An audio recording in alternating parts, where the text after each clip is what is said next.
Magandang buhay mga kaibigan, mga ka-farmers. Ito pong nakikita nyo o ipapakita ko sa inyo ay ang mga tanim kong Madre de Agua dito sa paligid ng aking bakuran. Kung kayo po ay may mga alagang manok, pato, itik, maging kambing po o baka, ay napakaganda po itong pakain sa kanila. Pag-usapan po natin ang tulong nito sa ating mga manok. Yan.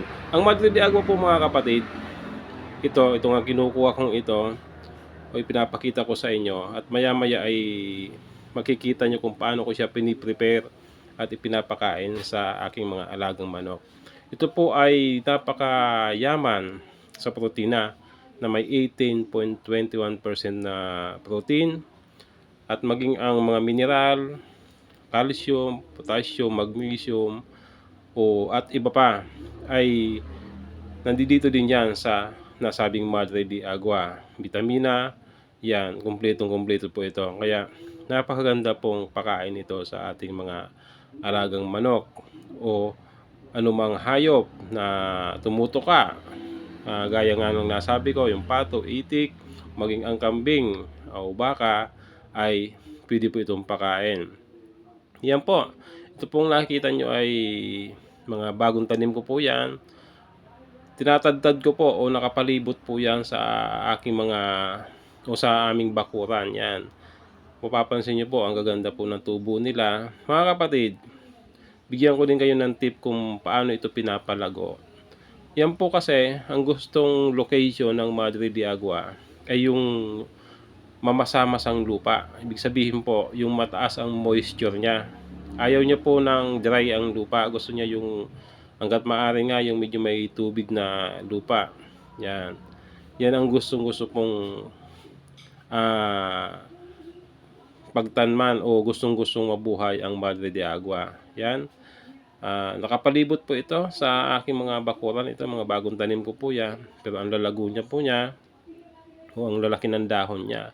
Ang maganda pa dito mga kaibigan, papansin nyo, ay hindi man lang siya piniperwisyo o dinadamage ng anumang mga peste o insekto. May compounds po kasi ito na malamang ay ayaw ng mga insekto kaya hindi siya pinipeste o hindi siya kinakain. Yan. Ang tataba po ng dahon niya. Ulitin ko po mga kapatid, ito po ay napakataas ang protina. May 18.21% na protein po yan. Then, vitamina at mineral ay kumpletong-kumpleto po. O nandiyan po yan sa nasabing Madre de Agua. Isa pa pong napakaganda nito ay gaya nasabi ko, ay napakadaling itanim at napakadaling paramihin. Napakadaling lumago. Basta po medyo mamasa-masa po yung lupang inyong pagtatamnan o mataas ang moisture ng lupa o location niya. Yan. Ito po, yan may mga liban sa Madre de Agua. Ito mani-mani naman po ito na isa sa paboritong tinutuka-tuka ng aking mga alagang manok. Ayan. Mani-mani o Arachis pintoy. Ayan. Kaya po kung kayo ay may mga alagang manok, mahalaga po magtanim tayo nito para po ang cost po o gastusin natin sa ating mga patuka o sa feeds ay pwede nating mabawasan hanggang 50% o mas mataas pa doon. Gaya ko, may mga nyug naman dito sa amin, dito sa aming bakuran. Yan, kukuha ko ng Madre de Agua, kukudkud ako ng nyog, lagyan ko na lang ng kaunting feeds, ang laki na si-save ko o natitipid ko sa patuka ng aking mga alagang manok. Ayan. Maya-maya po, makikita nyo kung paano ko siya ibinibigay sa aking mga alagang manok. Pagpapakain ko po mamaya, magpiprepare ako nito para actual yung makita kung paano siya piniprepare o ibinibigay o ipinapakain sa ating mga alagang manok. Ayan, ang ganda po ng dahon, kung napapansin ninyo. Wala man lang ka damage yung mga dahon. Alisan lang po natin siya kung may mga damo na nakapulupot sa kanya. Alisin po natin para hindi naman mahirapang mag-grow ang ating mga Madre de Agua. Ayan. Yan lang po, napakasimple. May pakain na po tayo sa ating mga alagang manok. Yan, mga bagong tanim po ito. Gusto din po nila yung tumpok-tumpok sila o magkakalapit sila. Yan ang gusto nilang yan, location o gusto nilang lugar yung magkakasama-sama din sila. Kaya huwag niyo pong paglayo-layuin yung kanilang distansya.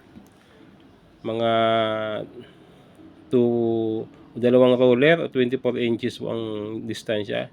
Ito po, ito, piprepare ako. Ito yung Madre de Agua.